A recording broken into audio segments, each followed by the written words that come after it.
When everyone is connected, no one is safe. Welcome to I Hope You Suffer. That was pretty funny. That's the best writing in this whole film. Also bad, this honestly, was not the Jennifer Lopez movie, The Cell.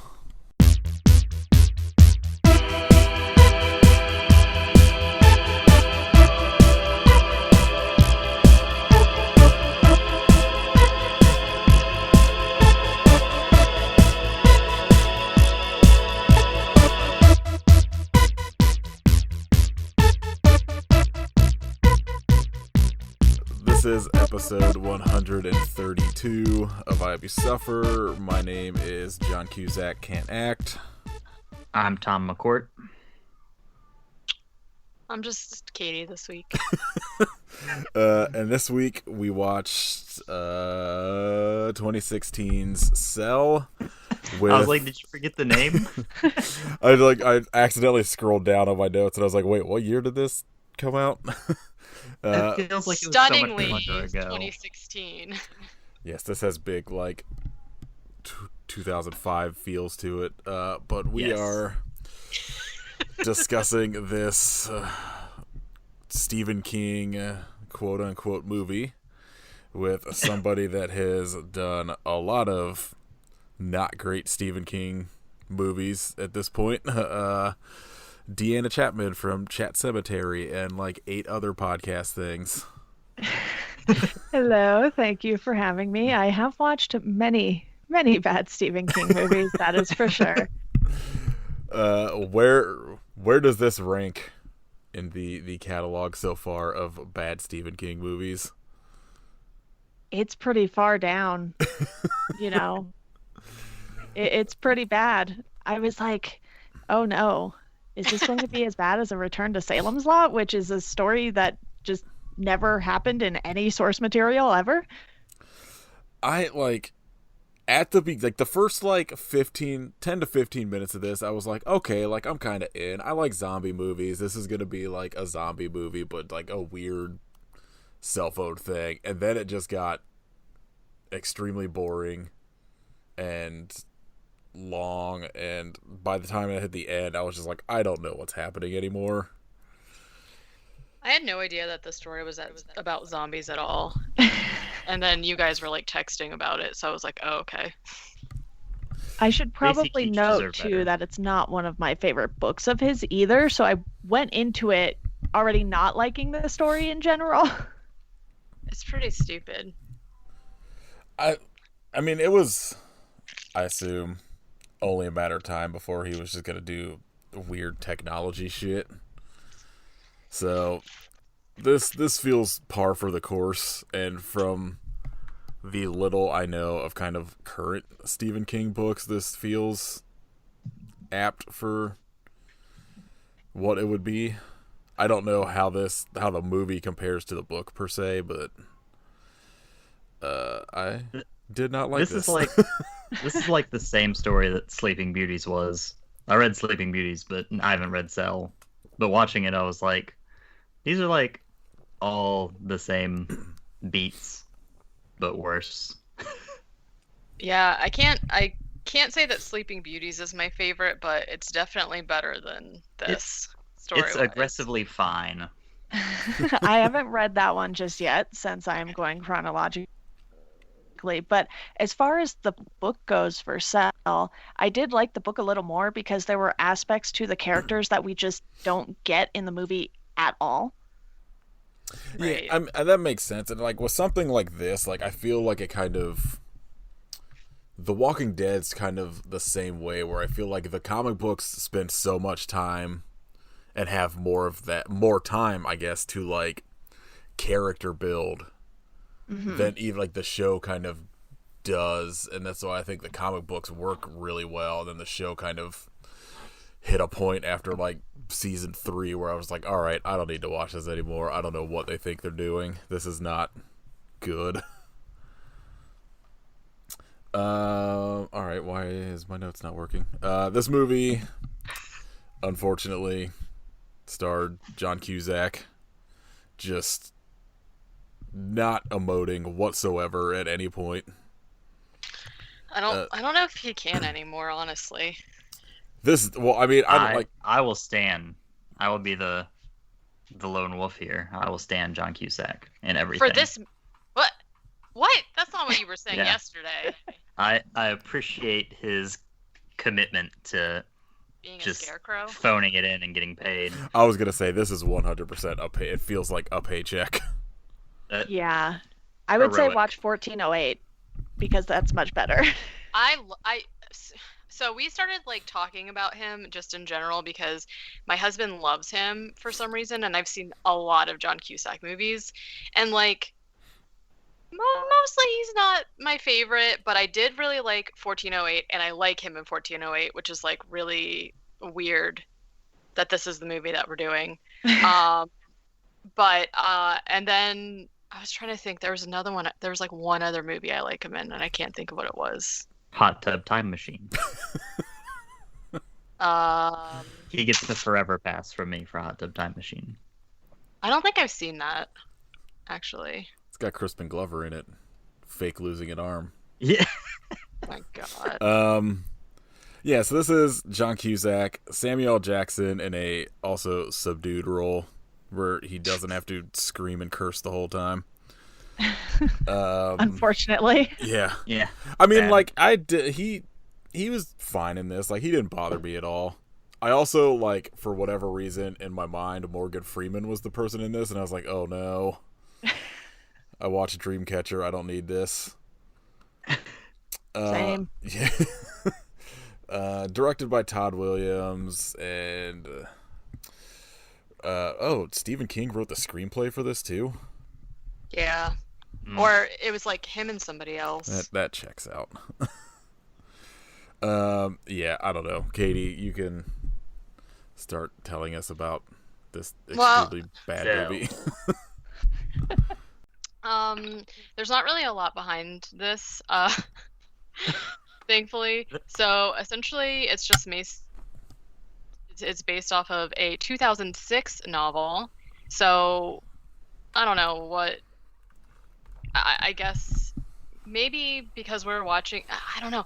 It's crazy to me that the movie was made in 2016. So like the concept is a lot older, and I have to feel like in 2006 this probably was better of a story because like at the time I mean I don't know about you guys, but I like barely had a cell phone. I had like a flip like Verizon, like I could barely even text on it or whatever. So I feel like maybe because we are more experienced and know so much more about technology now, this is like increasingly bad. Like I'm not saying it was good in 2006, but it was probably like...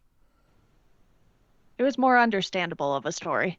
Yeah, it was like more of a novel idea. So like I could understand me in 2006 being, what? I don't really know anything about cell phones or whatever. And then, I don't know. But anyways, Well, essentially... like real quick, so do you think this got greenlit kind of... I know it came out the next year, but I assume like... you know, in kind of the news and all that shit, like it chapter 1 was probably being discussed.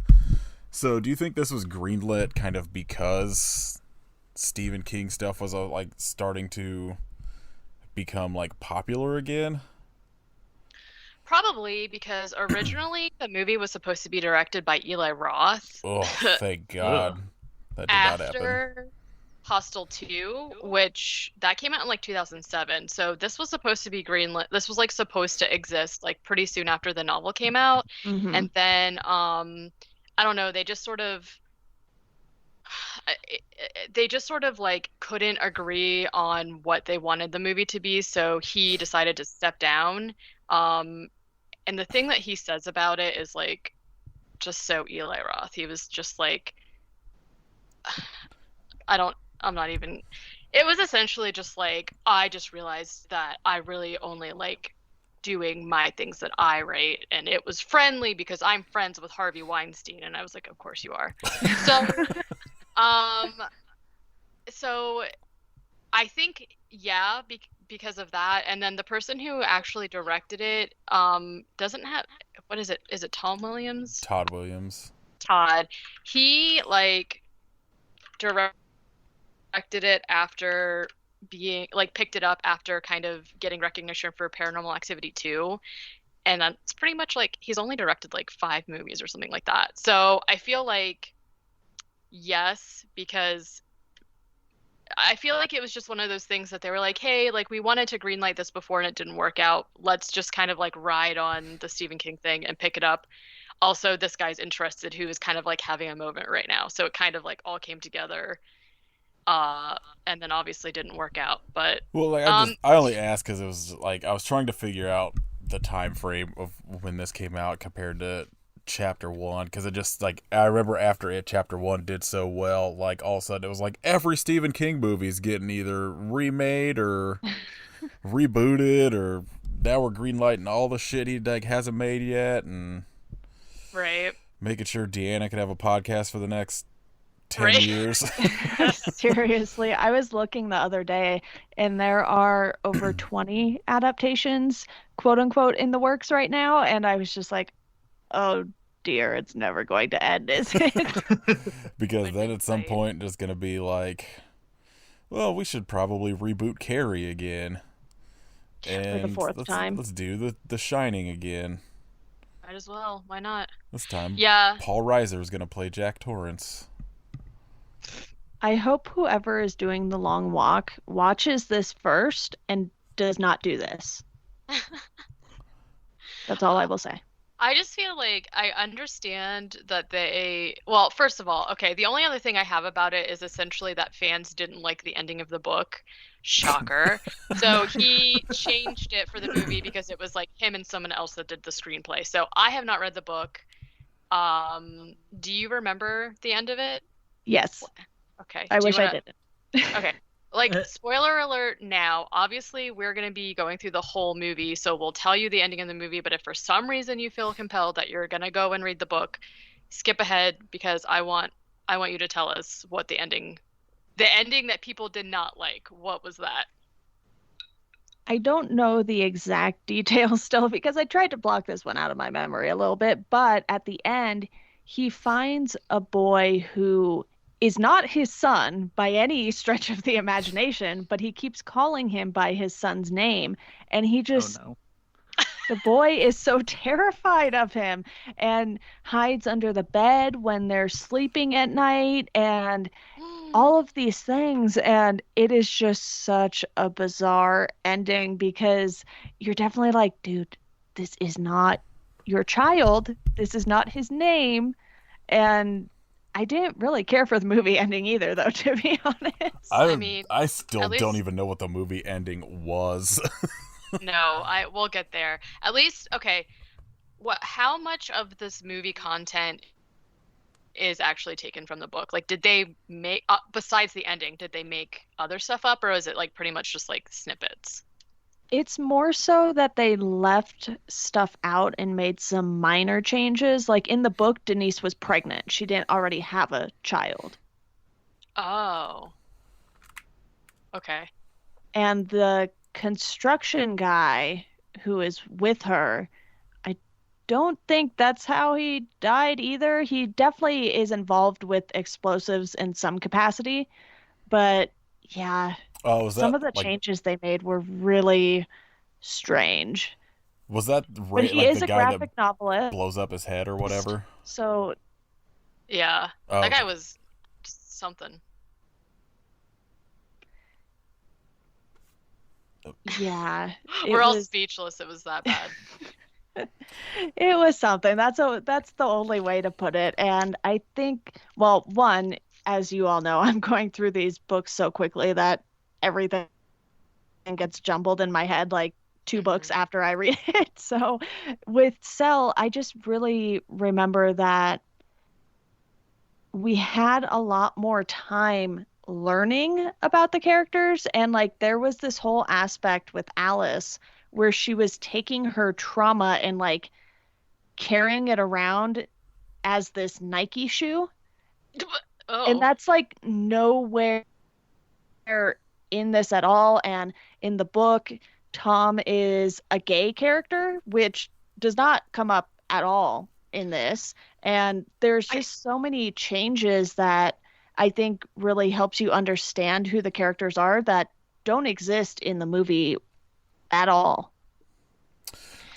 Well, the movie, like, to me, just felt like a very generic, like, zombie apocalypse movie where Mm-hmm. they're just on, out searching for whatever while there's these, zombies that are created by, like, whatever means in this, by, like, some weird cell phone thing that's not explained.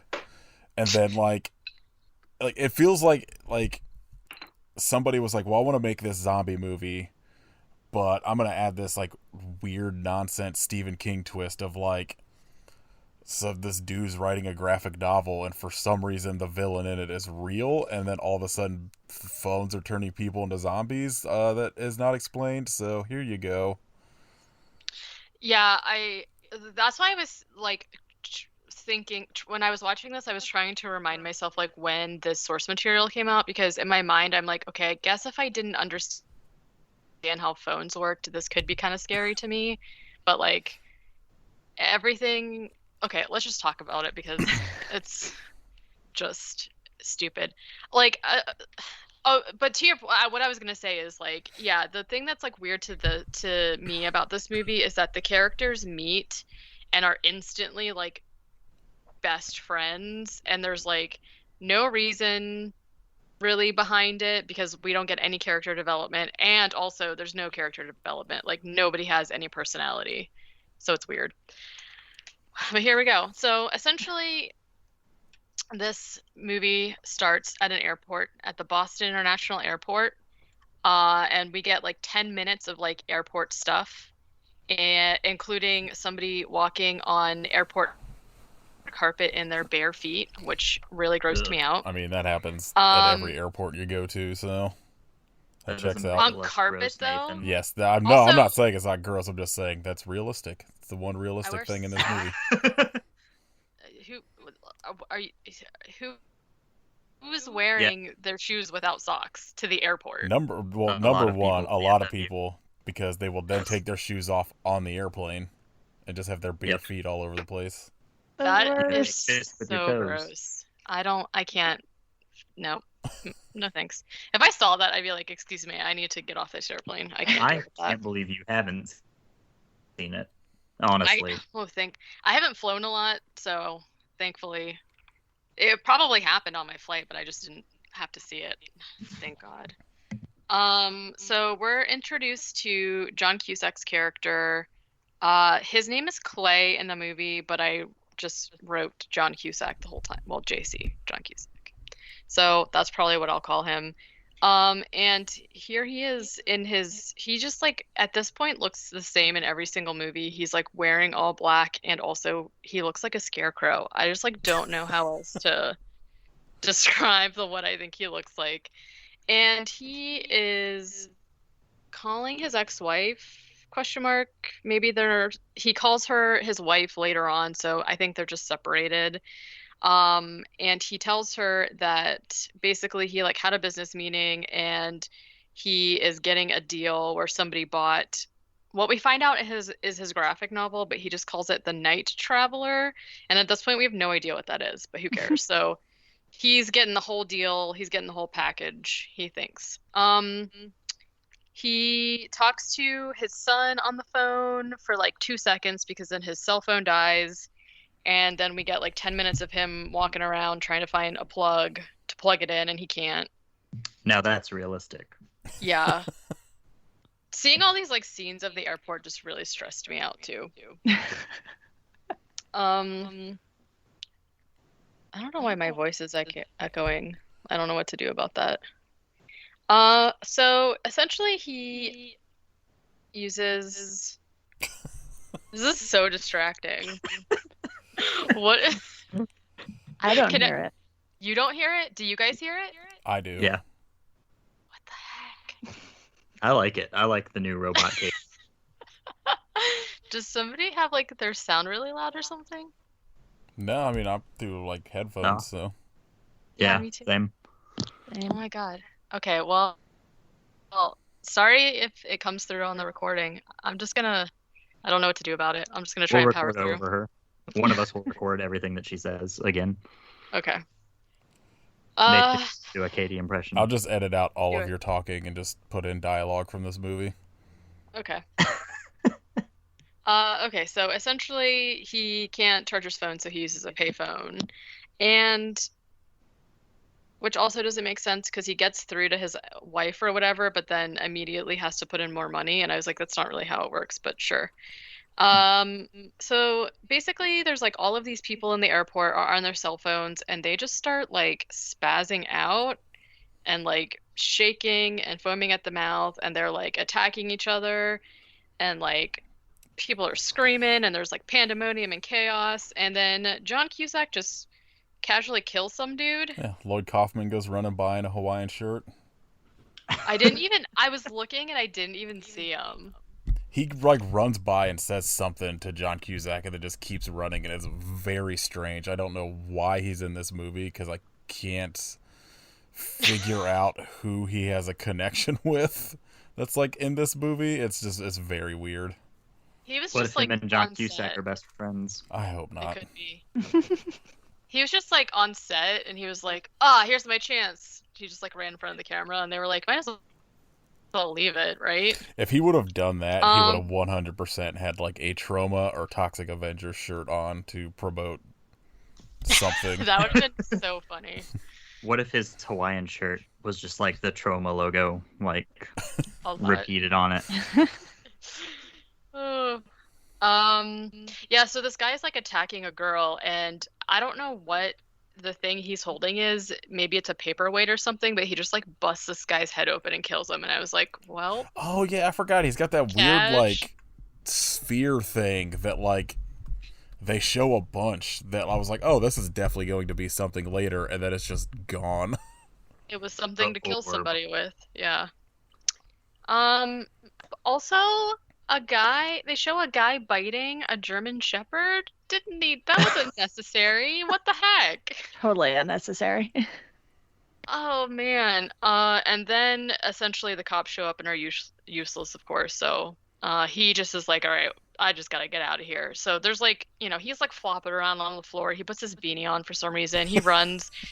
Um, Right Like, before he puts his essentially- beanie on to make sure his hair doesn't catch fire in the fucking massive explosion that happens behind him. right. So there's like a plane that's supposed to be landing at the airport, but it explodes instead because I don't know, zombies are It looks happening cool. on board. But it like Someone comes. was using their cell phone in the air, like they tell That's you what not to. happens. That's the PSA. Yeah, they were trying to like come in for a landing, and somebody turned their cell phone on. I would love if they had used that footage like in an actual PSA commercial. So, yeah, so basically the plane is like coming to crash into the terminal and he's like, yikes, and he like runs down the stairs, but also he's like fighting other zombies that are chasing him and whatever. And then two guys grab him like at the bottom of the stairs and pull him onto this like train shuttle where essentially all of the people who are, still normal people are like gathered trying to figure out what to do. And Samuel L. Jackson, who I don't know, works He's the on the conductor train, or whatever perhaps? that train. Okay. Is Yeah. essentially like, hey, this thing doesn't work anymore. A bunch of stuff about how pumps don't work and water might fill it and stuff, and they need to leave. And all the people are like, no, we're gonna stay. And so Samuel L. Jackson's just like, well, I'm gonna walk. Like whoever wants to come with me can. And it's just John Cusack and Mike, aka DJ Liquid. At this point in the movie, I was on board, like didn't really know what was going on, but was like, okay, well, this is at least interesting. And then like I really thought they were going to be like on this train or some shit for a while, which I was kind of on board with, and then they leave immediately, and it's just them Yeah. walking for an hour. Might as well I mean, be I Lord at of the least- Rings. Like essentially. I did like the idea that like he's just like being normal and then everything just like goes down really suddenly. Like that was cool, but from here on it's not great. Yeah, this after they leave the airport, I was like, I was out. out. Yeah, right. Until the end, it would just be the end. I was just like, just didn't know what was happening. So I was like, I guess I should pay attention to this because this doesn't make any sense.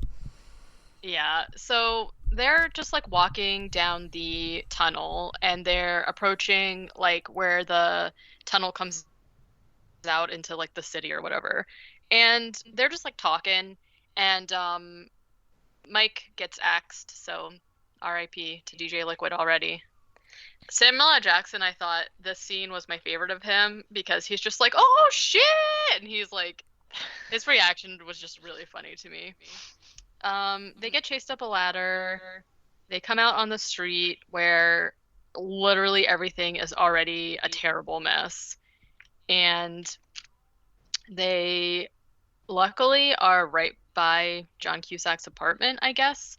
So they go up and they go inside, and this part had me tripping because so he is a graphic novelist, and which we find out now, and all of the artwork that they pretend is his that they're like using on the site was actually done by one of my favorite artists, and I had no idea that like he was a part. Well, because I saw it and I was like, wow, this looks like, his name is Daniela Sarah, and I was like, this looks exactly like his work. I was like, I can't believe like, did they rip him off or what? And so I went to his like Instagram bio, and it literally says in the bio he has credited himself with being the artist from this movie. And I was like, I mean, it's really cool that you're in a movie, but this isn't really that great of a movie. You know what I mean?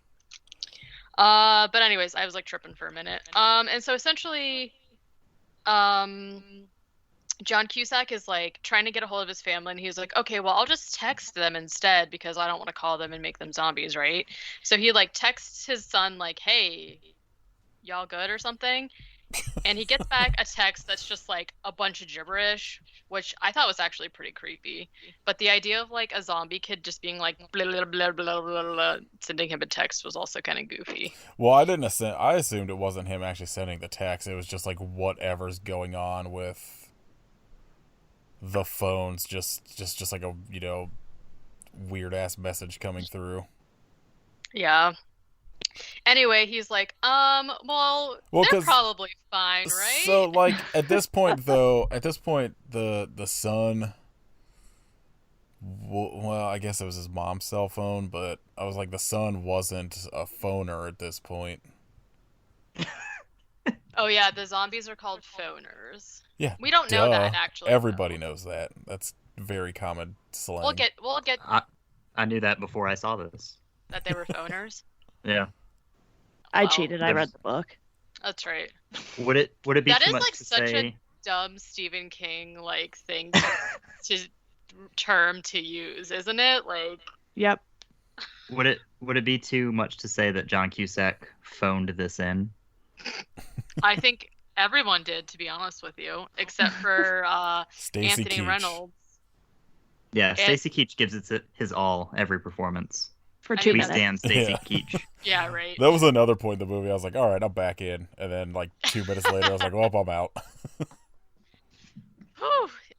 So he's like, oh yeah, haha, they're probably fine. And then Samuel L. Jackson is like, hey, why don't you put my phone in the freezer? Because then the battery will last longer. And I was like, okay. Is that a thing? I mean, fundamentally, electronics work better in like a cooler environment, but I don't know that specifically. Like, I feel like let me see. Cell phone in freezer. Just going to start putting my phone in the freezer overnight while I'm sleeping. Let's see how that works. I'm sure it'll go great. Smart. Like, I think you could put like the battery in there, but I feel like your phone's gonna freeze the whole and then phone. thaw and then just like get wet and fuck it all up. Like, just seems like a bad idea. Yeah, this literally says don't do it because like extreme temperatures are bad either way. TikTok challenge this month is ruining people's cell phones because they watch Cell and put all their phones in the freezer. Can we do that then? Because I'm over. Yeah. Okay, so then there's a knock at the door, and it is a girl named Alice, and she's tripping essentially because she just killed her mom because her mom's a phoner. I think that was at least accurate to the book. It was just in a different setting. So okay, because yeah, she's like, I don't know, they did like a weird thing with them, I felt like, because we'll get to it, I guess. Like essentially in this scenario, they live in the same building. And so she's essentially her like monologues to them, which I thought was really strange. And then eventually John Cusack is just like, go take a shower and change, like it's fine, and like takes her shard of glass or whatever it is she was holding. So, John Cusack immediately wants to head north because he wants to go check on his family. He's like, nah, I'm sure they're alive. And Samuel L. Jackson is like, okay. Like, not really believing him. That echo made Then, that very creepy. Yes. I know. We'll see if it comes through. So then they're just like contemplating life, and we hear the cell phone ringing inside the freezer, and they open it. They open the freezer and like look at the phone, but Samuel L. Jackson just hangs it up, which is pretty good idea. So here now we finally get our first real shot of like the horde of phoners. And I have to say, like, I know, I guess technically they're not the same thing as zombies, but like they're not very good at looking like they're imitating zombies. They're just kind of like normal looking people that are like jittery. They're like marching weird. That's it. Yeah, and they're like doing weird choppy movements with their hands and stuff, and it's just like I couldn't figure out what was supposed to be going on with them. So, not to like jump ahead a little bit, but in the book, is all of the shit about them being like birds in the book? I don't remember that, but I honestly could have just blocked it out of my memory. I was it just curious. It's like it sounds like something that would happen. yeah, I was the entire time. I was like, this feels like some shit Stephen King would be like. I don't know. I feel like zombies would act like birds. Yeah, Why not? because they're just like flocking around, and it's like they're just like sticking together in hordes, and they're trying to like Samuel L. Jackson's character, the whole movie is like trying to wax poetic about shit, and it's just like really corny. They are called flocks in the book, though, I think. Okay, so yeah, all right, yeah, so probably. Yeah, Alice points out something about them looking like a flock of birds or whatever, and then John Cusack is like, "Hey, I'm leaving. Like, I think you guys should come with me." And they're like, "All right." So they sneak out of the building. There's like zombies flocking everywhere, or I'm sorry, phoners flocking everywhere. Then, like, a couple on a motorcycle just like run right into the zombies and get eaten. And I was like, what? Okay. All right. But it like causes the zombies to kind of like come back towards where our group is, and they get scared, but then, as the motorcyclists are getting eaten, they run away. So, like, real quick, I was looking at, like, the plot of the book on Wikipedia, and I just, like, the next day, they learned the phoners have begun foraging for food and banding together. Clay is still determined to return to Maine and reunite with his young son, Johnny. Having no better alternatives, Tom and Alice come with him. The phrase, having no better alternatives, like... So, in the book, are they more conscious? I don't know. It's all confusing to me. I can't deal with it. Well, because if they're foraging for food, like, they don't do any of that shit in this movie. They just are just there to kill people. Well, there are shots of them eating. Oh, was there? And yeah, because I like specifically remember this girl like eating a piece of cake or something, and I was like, damn, I want that cake. And then, like, whenever they meet the crazy bomb guy and whatever that lady's name was, and we find out about her brother, she's like trying to force feed him food. And they need to sleep. So it's like they are still humans, but they're just zombies because they're being controlled. I think. There is a term in the book called flock killers. This book sounds wild. It was a trip.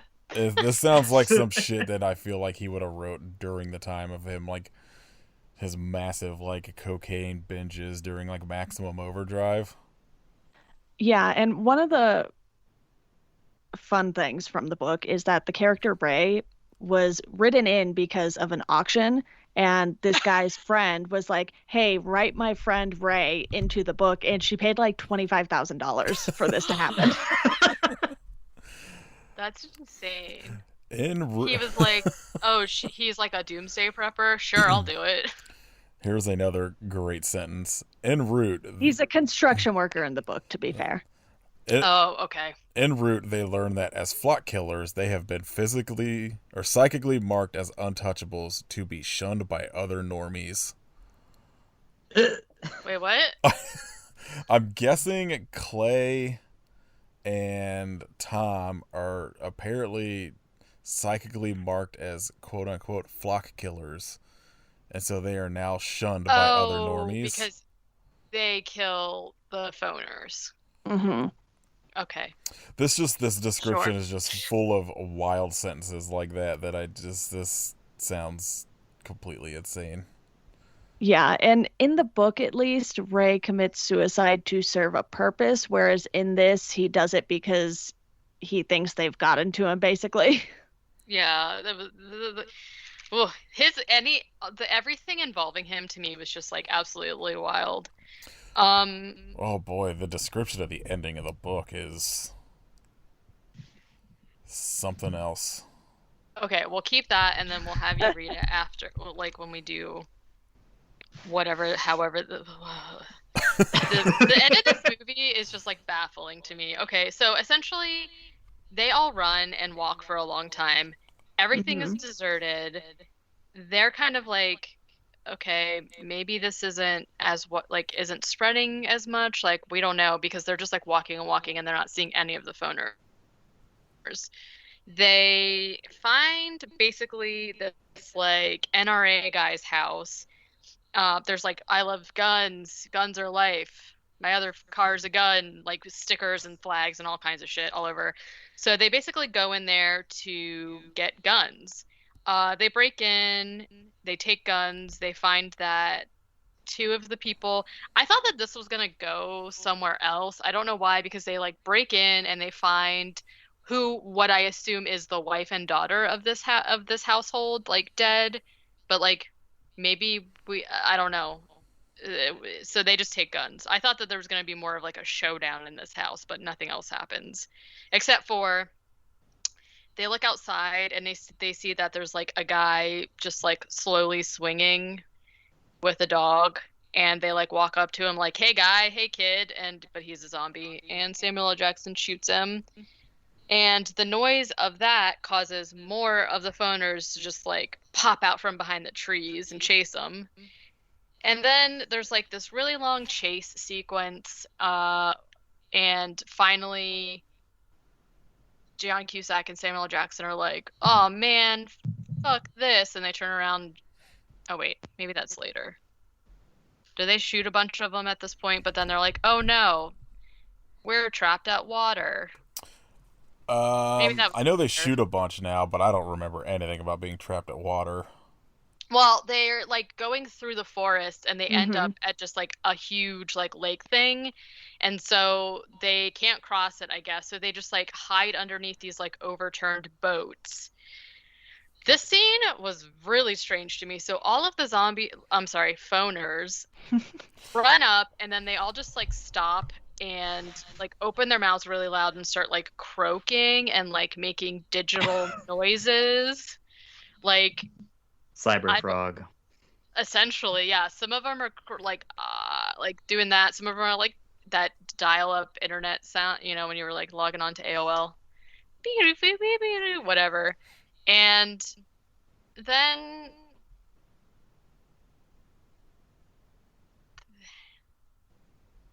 what's happening? I don't know. I was trying to figure out like what And my then silence. they essentially just like turn around and leave, but then they're like walking in single file and like their eyes are closed and their heads are down, kind of like they're like in a I don't know. It was really strange. I It's like like they're couldn't being called away. yeah. Yeah, I think this is the point where they start discussing how they are like birds and like move in flocks and kind of communicate like There's birds question mark. some of them says I like lived with a bird for like 15 years and none of this stuff happened. are you sure she didn't like make digital noises at you? I mean kind of. Samuel L. Jackson, this is the other thing that I felt was very confusing because like this one instance happens to them and then all of a sudden they have the phoners like figured out. Samuel L. Jackson is like, I think that they're psychically connected like a ants colony, and also they can't do phoner stuff at night. And I was just like, okay, sure. Who can do more stuff at night though? I mean, so there's more walking. This part is just wacky. So they hear music, which I could not hear the music at first. I just saw like the subtitles say like music or whatever. And so they like come up to this like academy where the headmaster, who is Stacy Keach, and then a child who is named Jordan question mark Yes. are there and just like, hey, we're people too, you're people, cool, come on, you can come in here. So People party. people party. And so like I just called him Charles as the headmaster, and he's essentially just like, I knew phones were bad, I used to call them the devil's intercom or something like that.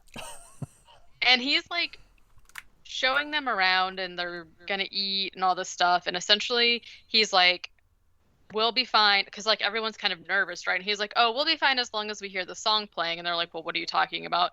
So he takes them to this huge football field, and there's just like all of the phoners are just passed out sleeping, and there's a song coming out of their mouth, and it's that song that's like la la la la la la la la la la la la la la, and I was like, what is happening? I don't remember any of that. I remember the football field, like them. Do you know the song I'm talking about? No. Though it was like You a need to do it meme. again. Yeah. You need to sing it again. You need to.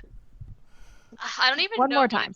Does anyone know what it's Are called? you gonna make La, me la, la, watch la, this movie la, la, la. again just to? And then there's like a part where the guy's like la la la la la la la la la la la la. It's like it was like a meme like a couple years I'll ago. look up to see. Rick it. Astley? Yeah. Never gonna let you down. It's, I just you got Rick rolled in the movie. I wish that would have been so funny. But the song that they picked to play just made this whole thing really, really goofy to me. So essentially he's like, yeah, they're sleeping at night and they're fine, they're not gonna hurt us. And he like stabs one of them in the leg to like demonstrate his point. And Alice is like freaking the fuck out. And then they're like, yeah, look, the music's coming out of their mouths. And so their mouths are just like open and it's just like projecting the song. And then they're just like having this conversation. The other thing that's confusing to me is because I felt like this happened, like what we've watched has been like this is day 2, because like it was like the airport, Samuel L. Jackson, Alice meet, they're at his apartment, go to sleep. The next day they leave and all this stuff happens. Like I don't know if more time was supposed to have passed, because the headmaster is essentially just like they're evolving rapidly and they're eusocial. Oh, he's the one that says it. They're eusocial, which means that they're like a colony of ants, and they're the next stage of human evolution because there's no war and no jealousy and no this and that, and they're all just a collective. And I was like, how long is this supposed to have been that you just like figured this out? One of the things I read was that like at least in the book, their brains are kind of like rewired every night and evolve their psychic abilities.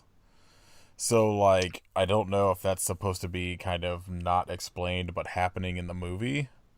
But what I'm saying is, like, how is enough time passed that the guy, like, deduced all this information if this just It's happened? Stacy Keach. Okay, well, is he a genius or something? Yeah, Stacy Keach. Yeah. Come on, Katie. Sure. I just sent a link to the songs in the movie. Okay. So that loop was my fault. Oh, that's fine. I'm just, I just figured it was Katie. Katie's echo turned into a boop. Who Well, knows it didn't at bloop this on point? my end. It blooped on someone else's end. It was definitely me. Oh my god. So the whole soundtrack. Anyways, so they're just like have figured this stuff out, and then the kid is basically like doing that whole, like, the kid is like a genius also, and he's essentially like, oh yeah, blah blah blah, that thing where humans only use 2% of their brains and 98%, and it's a big hard drive and this, that, and the other thing. And I was just like, okay, sure. And Charles essentially thinks that what's happening is war, and you gotta just use a sprayer truck and a bunch of gas to just like kill all of the phoners that are sleeping in the football field. And Alice is like, yeah, this is for my mom. And I was like, what? So I was under the impression this was only like a couple days in also. And during this scene, I was just like, they really have not tried at all to see if they can cure anyone. They just went straight to like, well, we gotta fucking kill them all. Like, it's fine. Yeah, and We'll I just don't know deal with like the loss. how many people are on this football field, but I assume that So many. Yeah, I don't know. They're just like, let's immediately kill them. So John Cusack and Samuel L. Jackson are like, all right, let's do it. Why not? And I've never they burned a football field full of people before. might as well give it a try. The scene was like, would have been, I think, better if the CG in this movie looked really weird.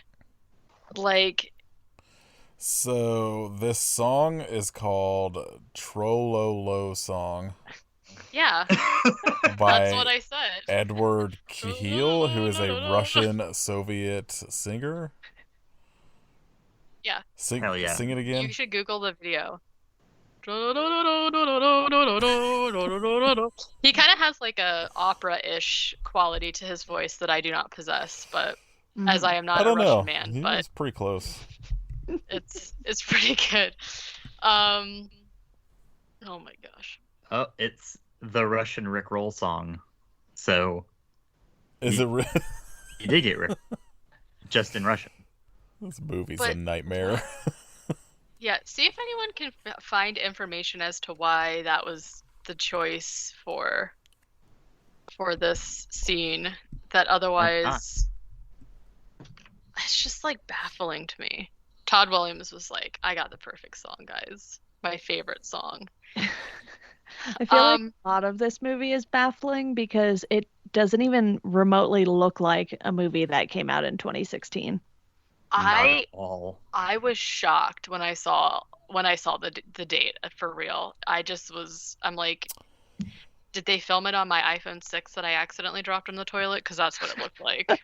Not that it was like a huge amount of time difference, but like I think this was shot around 2014. Yeah. Because I saw something about like the copyright to it was 2014, but wasn't like for whatever reason wasn't actually released till 2016. Okay. Like, I guess that's a little bit better, but still not great. I mean, well, okay, so I'm just saying, Jurassic Park came out in like 94. Like, movies could do better. they could. Maybe they could have like used some of their Samuel L. Jackson budget if they didn't. Apparently, Samuel L. Jackson took this role and didn't know the character was gay, and apparently has talked numerous times about how he refuses to kiss a man or cross-dress in a movie. So he was just like, no, fuck it, I ain't doing that.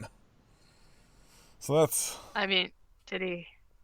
Were those things asked of him though? Like, That just seems like a weird thing to come forward with to say about a role Right? Especially this role.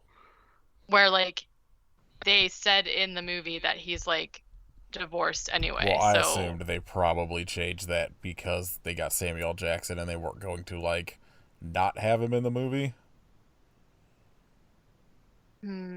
that's just so weird though. Well, now I want the movie where Clay and Tom fall in love and become husbands. Yeah, that's the movie we That'd be a deserve. much better movie, I think.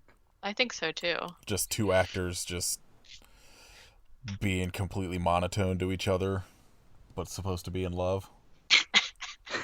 Thanks for saving me back there. You're great. No problem, honey. Love you. So we're back. Okay, so they essentially like get into this spray truck, which is used to like water the football field, I guess, but they put gas in it instead.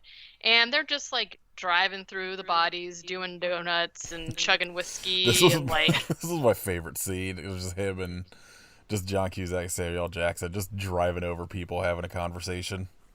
And then they get And- stuck. Yeah, they get it's like I think we're stuck on Uh, someone's head, and I was like, okay. Yeah.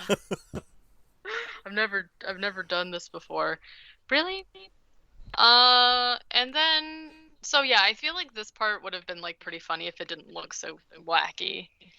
Um so they've like sprayed the gas all over the the phoners, the sleeping phoners, and then Charles lights a tennis ball on fire and like shoots it with a bow and arrow into the group, and they all catch on fire, which looks even weirder.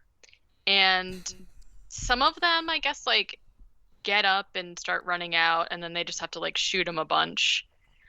But then the truck explodes and kills Charles. The axle like goes into him or something. R.I.P. to a real one. Yeah. And the kid is really sad. So then there's like this whole weird scene where they're like, "Do you feel that? It feels like rage." And I was like, "All right." God, there's so much of this I don't remember.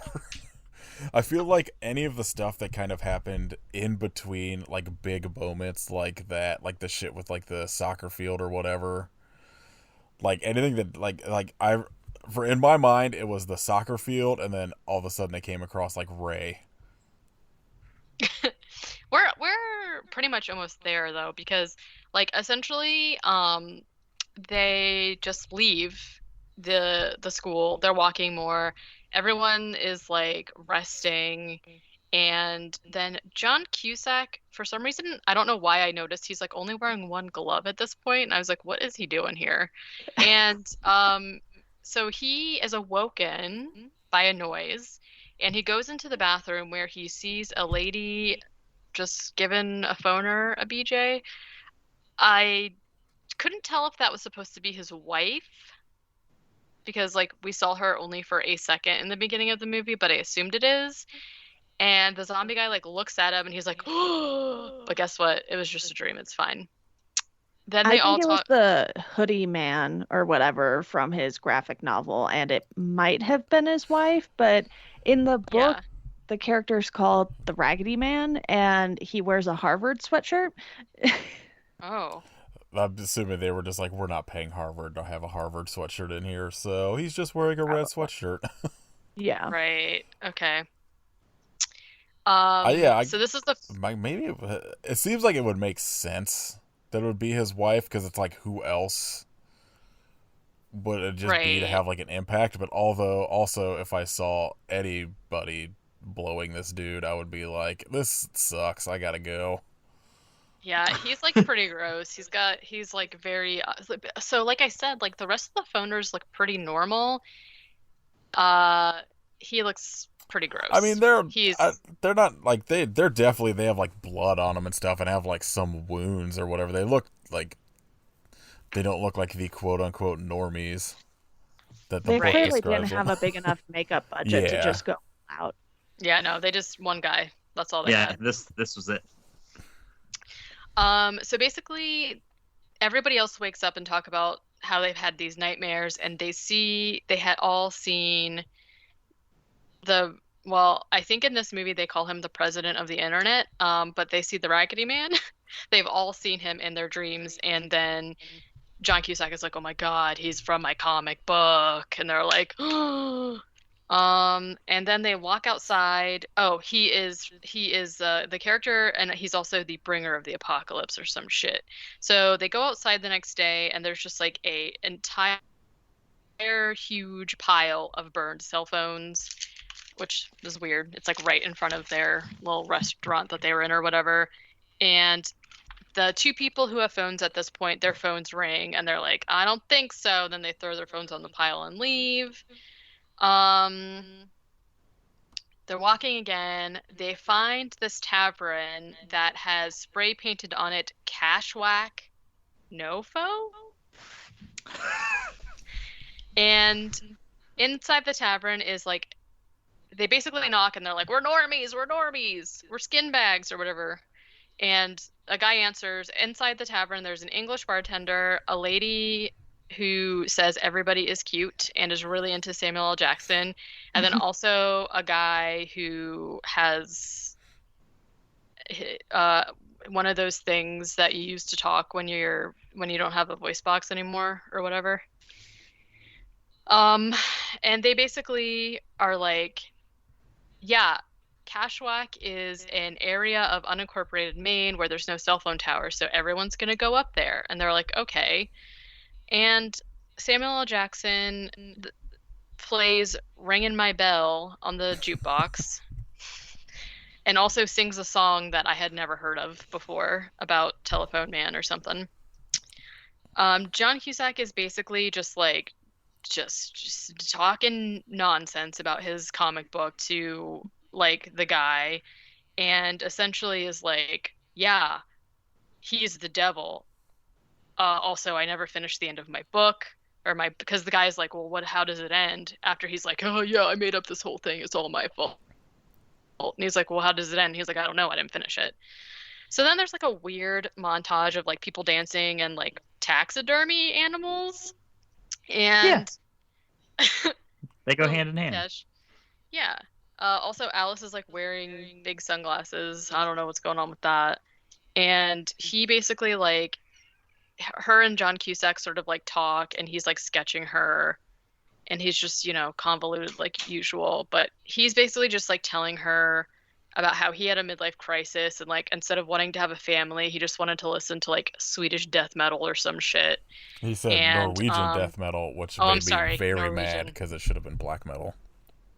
Yeah. Well, and basically he like left his family and now he regrets it. And she like is really weird and says like, oh yeah, I saw you with that lady, whatever, it's not like it matters. And I'm like, okay, do you have a crush on him or something? It just was like such a weird thing. Yeah, this felt like a scene that they like, it feels like out of nowhere, and that like maybe they had filmed other stuff that they just cut out. Is very strange. Like, yeah, I don't know. Just the things that the script is very strange. It also like just kind of dawned on me that they put all of this weight into this character being from his graphic novel, and that goes absolutely nowhere. No. Like, I was like, oh wait, he never actually like, at this point I was like, okay, well, he's going to write an ending or something stupid, and that's what's going to happen. And then I was like, oh wait, I don't think they even mentioned the graphic novel after this. No, I don't think so. No. So they go to sleep. The lady who thinks everyone's cute wakes up and goes to the front door and, I don't know, unlocks it, locks it. I'm not really sure what she's doing, but then she hears something outside and then she's just like in a trance. So John Cusack wakes up and is like, what's going on? Because he can see her standing at the door, and a bunch of phoner dudes are already in the building and like start attacking him, and everyone starts fighting. Basically, and then also, so like in the description for the book, it seems that like in the book the phoners have like telekinesis and like can So I'm wondering if that was like that's what this kind of was them like just telling her to come open the door. But it's like I don't I know, mean, like the way the yeah. movie has it set up, it's just kind of again something that happens with no explanation. Well, immediately after this scene, so basically what happens is that Sally, who is the lady, ends up hitting Alice over the head with something, and um they like kill all the other zombies and leave, and then somebody says something about like the pulse, the thing that's like running through all of them making them do it, has started recruiting other people, and now they don't need the phone. So that's exactly what they're doing. They're just like emitting the pulse from their mouth to like infect other people without actually having the phones. Yeah. So yeah, that's exactly what Yeah, it happened. sounds like at least in the book they like it said something in the like the little description plot thing about how at night they quote unquote sleep and it'll like re-scramble their brain to where they have like new powers. And it seems like they kind of are doing that in the movie, but just very like, oh well, this is a thing that happened now, and just like very kind of Well, lazily explained as that's what's happening. yeah, Charles like says something to that effect, but it's kind of like, I don't know, it's kind of like disconjointed to me. Because like they do give us that information, but it's not really like, I don't know. I feel like that they didn't express what's happening physically enough for people to understand, because I feel like this is like a pretty basic plot, so they could just show us what's happening without just doing just random shit and then having one guy be like, "Oh yeah, by the way, I figured this out because I'm a No, genius." we You know what I needed mean? like a 15-minute scene of Clay skulking around his old house touching things instead. Yeah. Oh my God.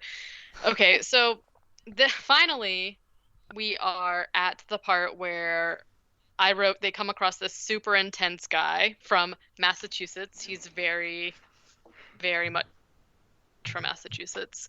Um, which is Ray, and then Denise is the lady. Yeah. And essentially they're just like, "Hey, we don't like the phone freaks and we kill him." And I don't know, everything that he says is just like really kind of erratic to me. He's just like yelling at them as if he's doesn't trust them and he's going to kill him or something, and then it's like hard cut to them eating beans, and I was like, okay. What a sentence. Yeah. So essentially they're basically just like talking about what's been happening, and they're saying like this is when Ray tells them that the zombie guy, the head king phoner, is named the president of the internet, which is like such a stupid thing. And he's essentially like, we need to take him down, and then that way they'll all go down because he is like the head of the whole thing. And then we also find out that Ray has been awake for 6 straight days, which explains his behavior, I feel. I mean, Way more useful in the book. And I want to note that I didn't even notice Alice's death before this scene, and I had to go. It's like, wait, where'd Alice go? oh yeah, because Oh, she gets whoops, hit in I the skipped head that. My with bad. a bat by one of the phoners or whatever. Yeah, She got hit by Sally, and then she dies and they bury her. I but it's totally so easy forgot. to forget that and miss that in the movie. Yeah. Especially because they just spent so much time. Like we had a whole scene of like him and her bonding, and then they were just like, see ya. Um, but that was my bad. I did accidentally skip that because I was addressing the recruiting bullshit. Well, I Um, entirely skipped it while watching the movie and had to go oh, back, so I don't blame you.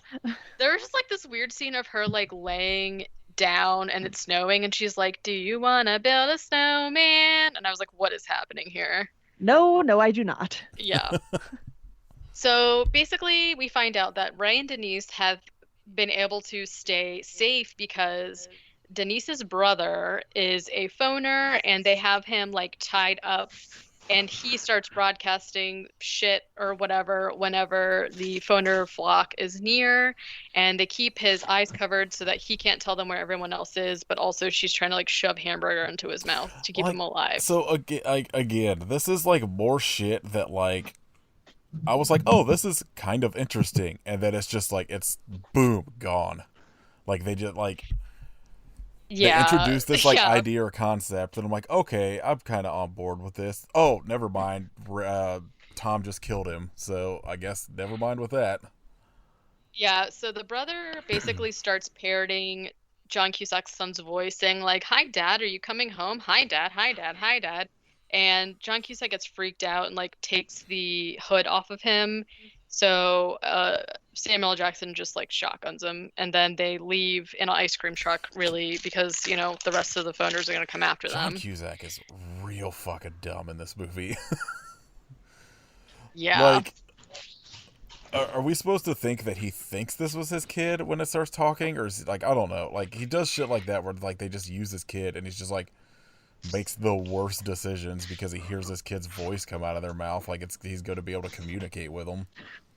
Yeah, like that grown man's body could possibly be his like 8-year-old son or some shit. I don't know. So they're driving. Ray randomly pulls over the truck and leaps out, takes John Cusack into the woods, and is like, I don't know, man. I'm seeing things while I'm awake now, and I'm seeing the guy, and your son is toast. He's toast. They told me I was the one, but like you're the one actually. And here's a phone, and you call this number, you'll know when it's time or Yeah, something. he And then he just says pulls like himself up. he says like, call this number at the end of the road or at the end of the line or something like that. And he's like, you'll know that, like, you'll know when it's time. And then yeah, the entire time John Cusack's like, what's that around your neck, Ray? We got around your neck. And he's just like, oh, it's a bomb, and just explodes his head, which was a very big explosion. Yeah. But then it just sort of like hard cuts I mean, I to I them. gotta say, as somebody that doesn't sleep, I appreciate the representation. I mean, you do sound a lot like that guy. You should see me at work. Um, take this mustard. You'll know when it's time. So basically, they just like hard cut to them all driving. Sure. They get to John Cusack's house, and he's essentially just like, "Hey, stay here." He goes. There's literally like 20 minutes of him just like walking around his house. His son has left a. How old is this child? I don't know. I mean, I would 8, say like maybe? between like 8 to 10, give or take. That's what I was thinking. And so this is the reason that I think his son has been dead since the beginning. Because he says, oh, because there's also this scene where Denise says, like, hey, we shouldn't actually go to Cashwhack because there is a cell phone tower there because they built a casino there. So it's not uncorporated, and they're like inundated our dreams and tell us to go there because it's safe when it's actually not. This is why I think the son's been dead the whole time, because he wrote on the fridge in those refrigerator magnets, "Dear Dad, I hope you're alive. Mom is one of them. I am going to Cashwhack. Please come. Love, Jonathan Gavin Riddell," or whatever. First of all, the kid doesn't know what Cashwhack is. This is like the longest fucking refrigerator magnet message I've ever seen in my life. And so I think that the kid had been dead since the beginning, and they just like channeled somebody to write that message to get him No, to come. I can see that. I wish they would have explained that's what happened. Well, that's why, because like Ray was like, "Your son's toast. He's dead," and the whole gibberish thing. So that's why in the beginning I was like, "No, I think he's dead," because I seems really fishy to me. But essentially, like John Cusack goes upstairs and like smells his son's clothes, and then really like wrecks the place up. Goes up into the attic, did and uh did anyone notice the painting in his room? what was it? Was it Alex Rodriguez as a centaur? No, I don't know what that means, but it was the painting from 1408 is in the room. Oh, the ship one. Yeah, I guess, I don't know. I just saw that as one of the trivia things. Oh, I don't think I've seen I didn't notice 1408, so that. Disappointed it's not the centaur thing. Um, so then he goes up into the attic and essentially gets attacked by the president of the internet, who is like beating him with a hammer. And Samuel L. Jackson comes up to like help, and essentially they end up like shooting him and whatever, and it's turns out to be his wife instead of actually the president of the internet. But I was like, that guy is like wailing on John Cusack with a hammer, and after the encounter, he's like pretty much fine. I was like, I don't think so, guy. Well, there was an episode of How Did This Get Made with Danny Trejo, and they asked him who is the toughest person you've ever worked with, and he said John Cusack. So this would explain it, because he said John Cusack. He's like, if you look him in the eyes, he's just got this like madness behind his eyes, like you don't know what he I could believe do. And that. I was like, yeah, that checks out. Yep. Well, I guess getting hit with a hammer and surviving is one of his many skills. Kit, what the fuck yeah. is this nonsense you sent me? A Rod as a You didn't centaur. get the joke. Yeah. This is a nightmare. So it's actually his wife that they have just murdered, and you know, who cares? So John Cusack like has the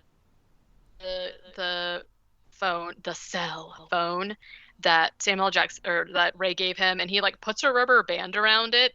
I don't know, to make sure he doesn't answer it or something. No, I guess think I the don't rubber know. band had the piece of paper with the phone number on it, so that was already on there. Oh, And he was okay. getting ready I to. didn't see the piece of paper. He was getting ready to like call, or like, you know, was like thinking about it or whatever, and just put it back when Tom interrupted him. Okay, I was like, I don't. Just make extra sure you don't answer that phone. So Samuel L. Jackson is basically just like, hey, do you want to tell me about this phone? Also, there's a bunch of C4 in the back of the ice cream truck, and he's like this could blow up the whole fucking block. Like, this is crazy. Did you guys know this? And Denise was like, no, if I knew there was like bombs in it, I wouldn't be riding around in it or whatever. And John Cusack is just like, hey, I'm gonna go find my son. Here, take my wife's car, and tells the boy who is still with them that I just totally forgot like that he really existed. The boy is like heartbroken that John Cusack is like going off on his own, and I was like, I didn't think you guys bonded that much, but that's fine. And he's essentially just like, hey, make sure that you put your initials on the route so that after I'm done getting my son, I can come find you. And Samuel L. Jackson and John Cusack hug and kiss, and then he leaves.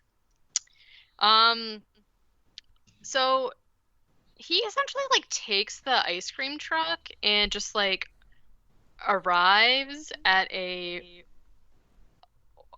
guess it's just like a big cell phone tower, and there's just like thousands of the phoners like circle pitting it around. They're just like circling it in a big group, but there's like the middle of it is completely clear, and he's, I guess, thinks like a fucking idiot that his son is going to be there normal, and so he just like drives through all of the people. I'm not gonna lie, the phoners just bouncing into his truck, walking towards it, was pretty funny.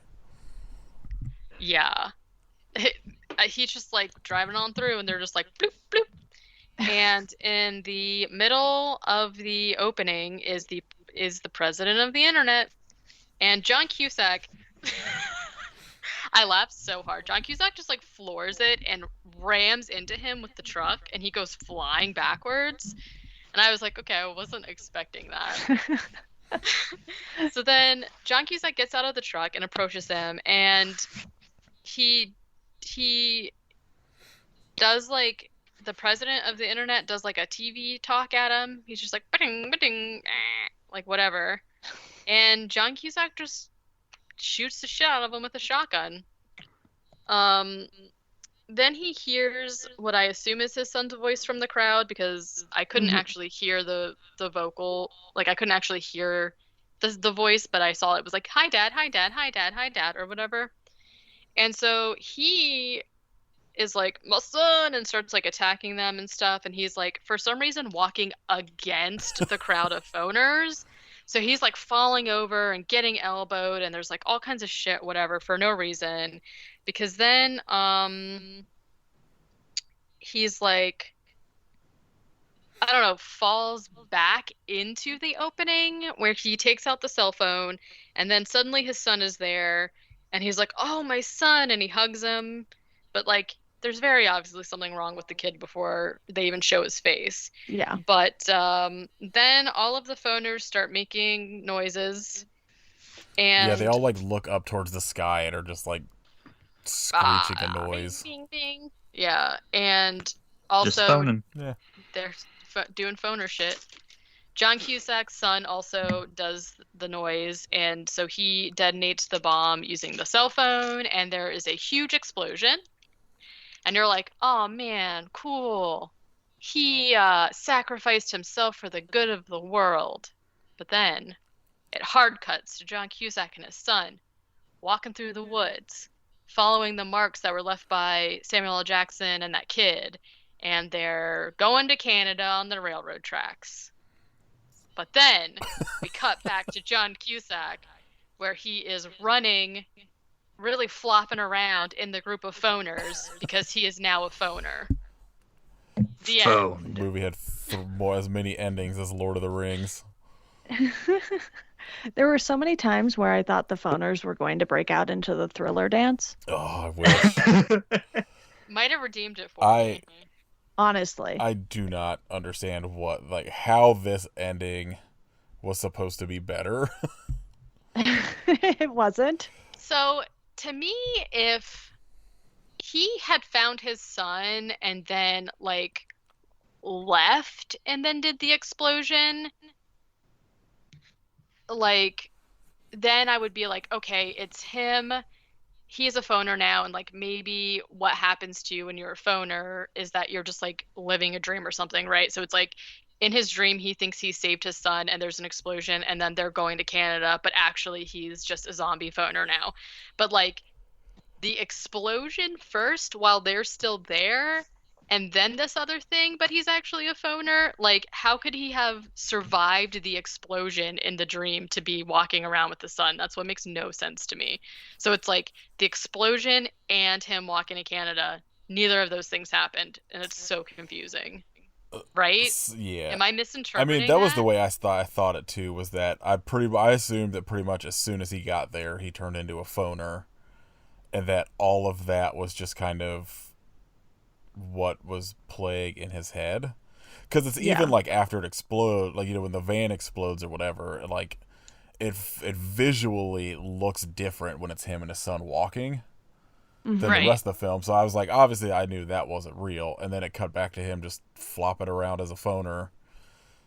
Which I gotta say, the image of him just like flopping around with his mouth open, probably the highlight of the I tried movie to find for a me. gif of it and I could not. It made me very mad. We'll have to get someone to make one. So, like, the thing on Wikipedia in the plot is apparently Cashwhack is, they don't arrive at a phone tower. They arrive at a half-assembled county fair where increasing numbers of phoners are beginning to behave erratically and break out of the flock. Jordan theorizes that a computer program called The Pulse a computer program caused the pulse, and that while it is still broadcasting into the battery-powered cell phone network, it has become corrupted with a computer worm that has infected the new phoners with a mutated pulse. Nevertheless, an entire army of phoners is waiting for them, and Clay notices Sharon, who was his wife, I think? Yeah. Is among them. The phoners lock the group in the fair's exhibition hall for the night. Tomorrow they are going to ceremonial there's going to be a ceremonial execution, physically or psychically broadcast to all the phoners and the remaining normies in the world. They apparently, normies is just what they call all of the people that aren't phoners, which bums me out. As Clay awaits, so apparently like the phoners execute people, quote unquote, by playing the pulse into the normies and turning them into phoners, is the way that sounds. As Clay awaits their morning execution, he sees Ray's unspoken plan. Ray has filled the rear of the bus with explosives, wired to the phone, blah, blah, blah. The group breaks a window for Jordan to squeeze through, and he drives the vehicle into the midst of the inert phoners. They use the cell phone. They detonate the bomb and wipe out the Raggedy Man and his flock. The majority of the group heads into Canada to let the approaching winter wipe out the region's unprotected and leaderless phoners. Clay heads south, seeking his son. He finds Johnny, who received a corrupted pulse. He wanders away from Cashwhack and seems to almost recognize his father. However, Johnny is an erratic shadow of his former self, and so, following another theory of Jordan's, Clay decides to give Johnny another blast from the pulse, hoping the increasingly corrupted signal will cancel itself out and reset his son's brain. The book ends with Clay dialing and placing the cell phone to Johnny's ear. And the way it reads in the book, it does not read as if it's actually Johnny at all. Oh, it's just some random kid. So he's like just crazy by this point, I guess. I mean, that ending isn't better, but I almost prefer that to whatever nonsense was happening in the movie. I don't know. I don't think either ending is good. Yeah, neither of them are good, but like they should have just left it with him doing the explosion. Yeah, I think I would have liked it more if it just exploded and that was it. Even like the thing of them going to Canada that obviously looked different. It was supposed, was portraying like his dream. Yeah, a dream, or just like, whatever, like that's his version of heaven or fucking whatever it's supposed to be. But once they cut back and he's just a phoner, I was like, all right, this is dumb. Yeah, it's kind of as if like they couldn't just like make it not a dumb weird twist, essentially. I mean, so I made it like halfway through it, so I haven't read an entire Stephen King book. Are any of them have good endings? Yes. No. I'm going to take Deanna's word as somebody who's probably read a lot more. I've read over 50 of them at this point. I was just curious because I know that's like the big thing about him is everyone's just like, he can't write an ending, but I tried listening to it when we did the episode on both movie adaptations, and I got like halfway through and I was like, I gotta take a break, and then just never went back. Yeah, I don't know that I've like read far more of his short stories, which are like fine because a lot of times they like don't really have an ending, and I feel like no ending is probably better. Like I don't mind if something's left up to me to decide what happened. Like if they would have ended this movie with like a similar plot to like what happened in the book where he just like held the phone up to like his actual son's head and then it was like cut, I'd be like, all right, fine, who cares? But of the books that I've read, I don't know that any of them have been some of them are just fine and some of them I'm like, oh Jesus. But I think so far Pet Sematary has had my favorite ending. Yeah. Yeah, Pet Sematary was really good. And it bums me out that neither movie adaptation uses the book ending. Well, it seems to be pretty common from like what I could tell with the adaptations is most of them just like veer off pretty heavily towards the end of the stories. Mm-hmm. Yeah. I would say a lot of the times when he adds an epilogue, it's just like, no, you didn't need that. Yeah, where's his editor there to be like, leave this part out? I don't Just think cut it out. anybody Cut and go. edits Stephen King at this point. Doesn't seem like it. But I don't know. He's making it work for him, so. Cell was a short book in comparison to so many Yeah, of them, Cell was and only yet like, it still didn't only work. like 350 pages. Yeah. Oh wow. It's basically Well, like I'm glad a I- mini story. Yeah, I'm glad I didn't actually read it though. So needless to say, woof, this was bad. This was a bad This one. had potential that, like, I think if this story had, like, a better director behind it, could have worked, but at the same time, like, again, it's just a zombie story, essentially. That's been done to death at this point. I also feel like it was a weird choice to release this as many years later because, as I was saying in the beginning, the difference in technology and understanding of technology now, just to me, means that this would never ever work as a movie and be like comprehensible. But whatever. Mhm. Well, big thumbs down from me. Also, thumbs down. Remake this movie, Nick Cage instead of John Cusack, and I'm in. Can you imagine how much more fun that would have been? That's I think like if this like again, I don't know. I guess like this is the only movie from Todd Williams I'm aware of, so like I can't necessarily say he's like a bad director, but like this, I think this just needed like a better direction for the movie, and then just somebody like that felt like they actually wanted to be there making it in the role. Yeah. All right, Katie, do you have any news? The only news that's relevant is that I saw Edgar Wright is set to direct a readaptation of Stephen King's The Running Man. But this time it's supposed to actually be closer to the novel than the first movie with Arnold Schwarzenegger, so we'll see. I'm tentatively in only because I like Edgar Wright. But I also, we could stop remaking these movies as well. But Deanna needs, like, stuff for her podcast. Yeah, true. She's on a 10-year trajectory, you know? Gotta keep it going. That's so many years. That's so many Stephen King books. All right. Has anybody watched anything good lately? I watched Earth Girls Are Easy the other day. Perfect movie. That movie rules. I did not expect it to be a musical. That was the first time you'd seen it? Yep. Oh, it's so good. I've only been watching Stephen King adaptations lately, apparently. Sorry. I also watched Bag of Bones, which was better than this, at least, and I am on season 3 of Under the Dome, which is Oh my god. a lot for even a book that long, and almost none of it is like the book at this point. Yeah, I think I got, like, I don't even know how far I got in watching it, but I hadn't read the book yet, and I was just like, what is even happening? I don't think I'll try and tackle this one. Because the book is like, you could kill someone with it. It's I weighed the book. Like, I got on the scale with and without the book, and the book weighs 3.5 pounds. Oh my god. Jesus.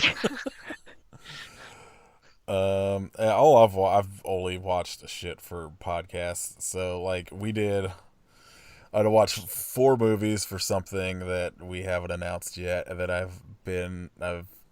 was supposed to record an episode of Defenders of the Cake with Dylan on Ernest movies, so I've been in the process of watching all 9 Ernest movies. And then we had this and the 3 episodes for the bonus, the Patreon podcast. So I've just been mired down in movies this week, and most of them I like. Not great. Well, I like the Ernest movies, but all 9 in a row have been rough when you add Raptor Island, Theodore Rex, and the Super Mario Brothers movie on top of them. What about you, Katie? I've just been still working my way through Young Justice, and at least one of us watched something good. Yeah, I guess I know. Technically, I finished The Vow, which was pretty good. God. Yeah, let's see, I don't know that I really watched. We watched Murphy's Law, which was another fucking Charles Bronson movie. That movie was wacky. And I feel like we watched something else that was like, we watched is it Hard Rain? With I was like, are you asking us?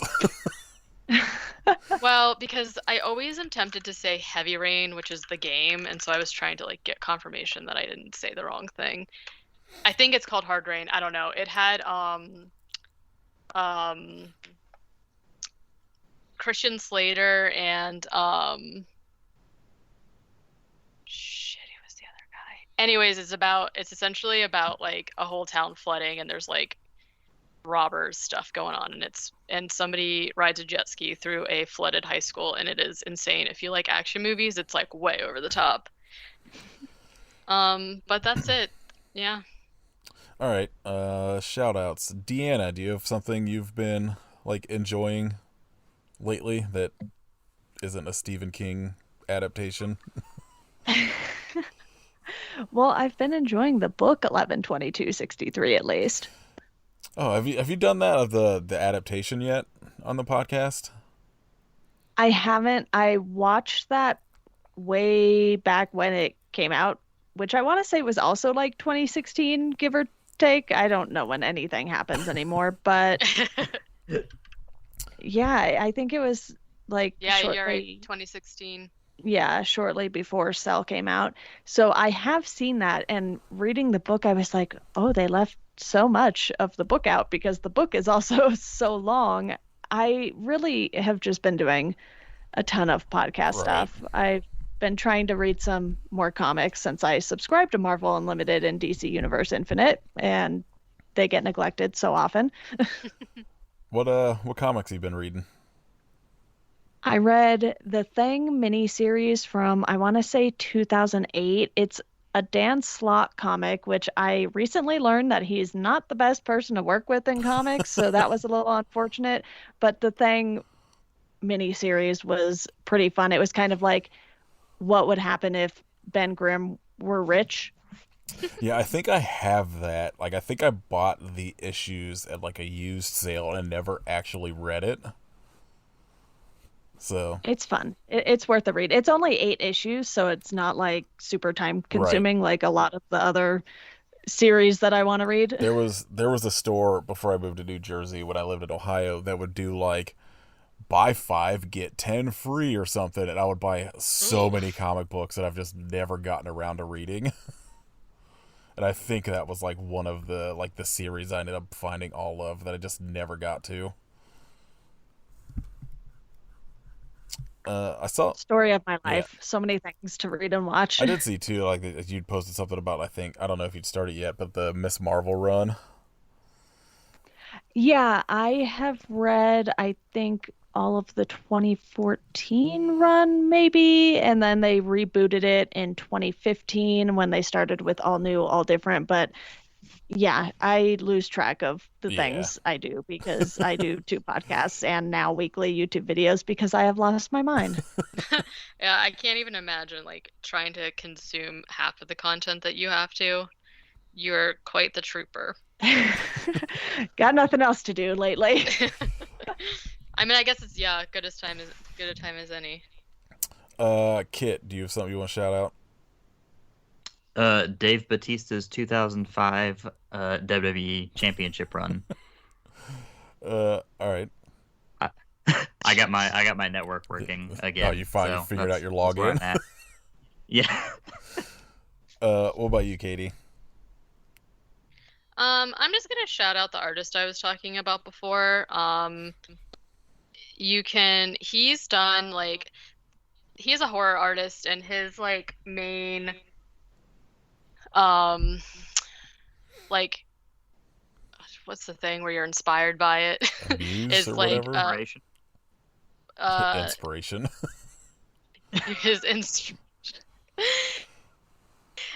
is like Japanese horror and all the kinds of stuff that I'm into. So I found him because he had started doing covers for reissues for one of my favorite authors who is Paul Tremblay, and I just was like so captivated by like his work because it's like mostly watercolor, but it's like I don't even really know how to explain it except it's like really creepy. And he's also done a lot of covers for a bunch of like Clive Barker comics. He's done a bunch of like pretty much any kind of like thing that I'm into, like he's done fan art for, and it's just like so creepy and cool. Like he's done Batman. He did like a variant cover for Dark Souls comic. And I feel like I don't ever shout out other artists, so I'm gonna do that. So you can go to his Instagram, which is Daniele. It's Daniele_Sarah, SERRA_art, and then of course he's got a link to like his website where you can look at his different projects and like buy stuff and buy covers that he's done for things. And he's been one of my newer favorite. Like I don't really have a lot of favorite artists because I don't know that he does writing of actual comics, he might. Not super familiar with like that aspect of it, but he's one of my favorite like more recent artists that I found, and it just like blew my mind that his stuff was in something that I watched. So, yeah. Nice. Mine is the jazz artist and composer John Zorn. I've been a fan of his for a while, but been diving like deep into his like fucking 400 album discography for the last like month. So like if you like either like he's got like this weird spectrum of either just free improv like noise shit where like he'll like release an album that's just like him playing bird calls. But then he's got like this project called like Masada that's all this pretty incredible like Jewish jazz music he wrote and shit like that. And so if you just like jazz or kind of weird shit, check out John Zorn. Next week I'm not announcing the movie, so you'll get a surprise. Spider-Man 3. Just the dance scene. Oh yeah. I guess Yeah. I meant to say at the very beginning of the episode that we did decide not to do an entire month of Stephen King this year because number one, I feel like we've mostly covered We've covered the goofiest good of his movies. stuff We did that we have Dreamcatcher access and to. Maximum Overdrive, so Like You're really, good. honestly. And then also there's just so much other Stephen King content right now that you should fill your time with. yeah, Like we are taking Deanna. a hard left. We sure are. So yeah, sorry, no Stephen King month this year. But Yeah, like Katie was saying before I cut her off about the hard left, like if you like Stephen King and you're not listening to Chat Sematary, I don't know what you're doing with your life. I don't know what I'm doing with mine either. Yeah, do you want to tell people like about Chat Sematary and Welcome to Geekdom? Yes. Yeah, like just all of the insane amount of stuff you do. Sure. So we will start with Chat Cemetery since that is the most relevant, but I started that towards the end of 2018. I believe I launched the trailer Halloween of 2018 because that seemed fitting. And I am going through chronologically because why not?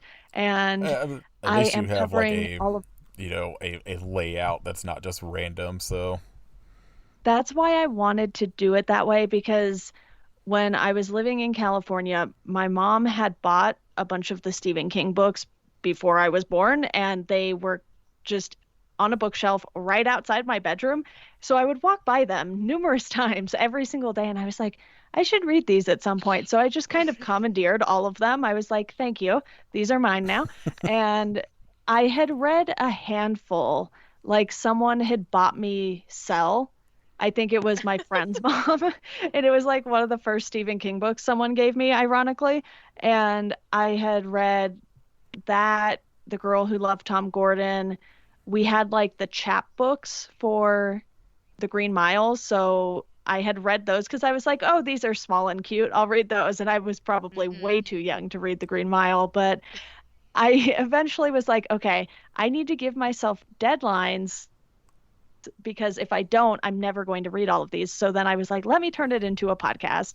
And then I was like, okay, I can't do a book every single week. So I was like, let me throw in the movies and TV shows. And I am actually covering the comics now too over on my Patreon.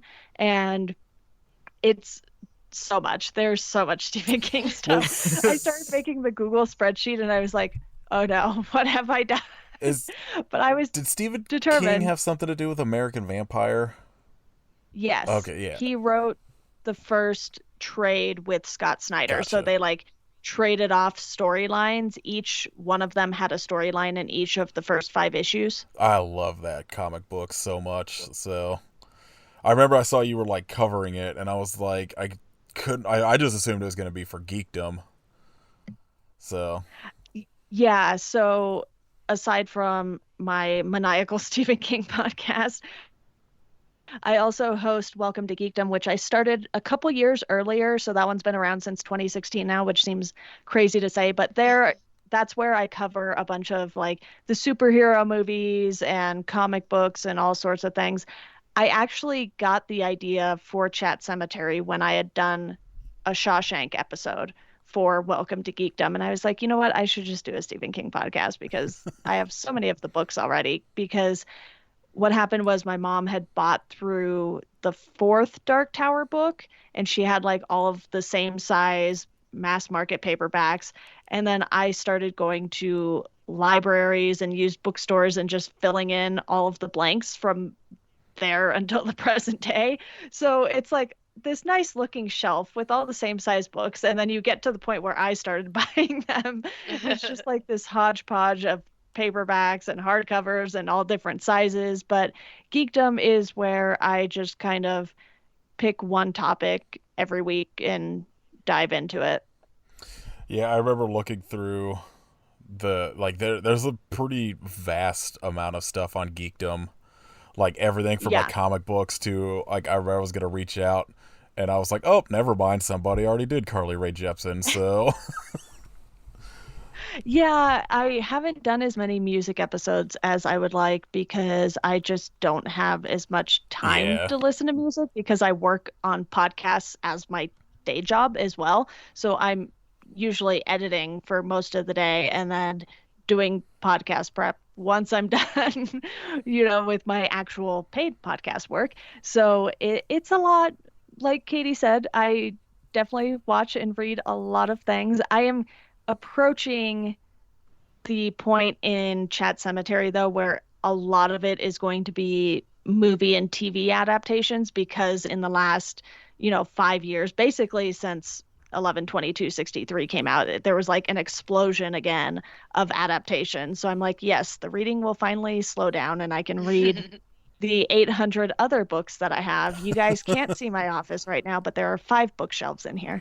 Yeah, Katie and I were talking about it, about how much stuff you have to read through, and I was like, if I did a podcast where I had to read, it would be like 2 episodes a year, because like I just hit this point. Well, because like I also like I never got a break at all during quarantine, and like moved during it, so like this year I've been in the process of trying to read the same book for like pretty much all of 2020 to now. Where I've just like not gotten a break, and like every time I do try to read it, I'm like, there's so much is going on, I can't deal with this right now. Yeah. So See, I just don't have a life, so this is all I do. Honestly, it's so bad. Like I think the Stephen King part of it for me is where I'm like, I could not do this. It's a lot, but for sure. yeah, like, do you want to tell people where they can find your Patreon as well for Chat Cemetery? Yeah, so the Patreon just encompasses both podcasts, so you'll get all of the bonus content no matter which one you're subscribing or signing up for. And that is just patreon.com/Deanna Chapman. There's a link in my Twitter bio, Instagram bio that kind of encompasses all of the things I've been working on lately. So it'll have my latest video, latest episode of Chat Cemetery, and Welcome to Geekdom, and the Patreon link as well. So, yep, again, it's a lot. So much. Yeah, like I signed up for your Patreon through like our podcast and stuff, and I was like getting like emails, but it's like, oh, there's like a new thing from Deanna. So I'd all our listeners, check out those podcasts and Deanna's Patreon. It's all good shit. Thank you. Yep. Our Patreon, you can sign up if you want to hear. We're recording our episode for the March, come out March 1st on dinosaur movies, where for some reason we all picked the most nonsense dinosaur movies of Raptor Island, Theodore Rex, and Super Mario Brothers. Which was a lot. But our Patreon, patreon.com/IHopeYouSufferPodcast. Merch at storefrontier.com/IHopeYouSuffer. Leave us ratings and reviews, all that nonsense. Instagram, at I Hope You Suffer Podcast. All the shit I always say. Yeah. thanks for coming on, Deanna. Next time Thank we you. will Yeah, thank you. find a movie that is not Stephen King that you can watch and talk about.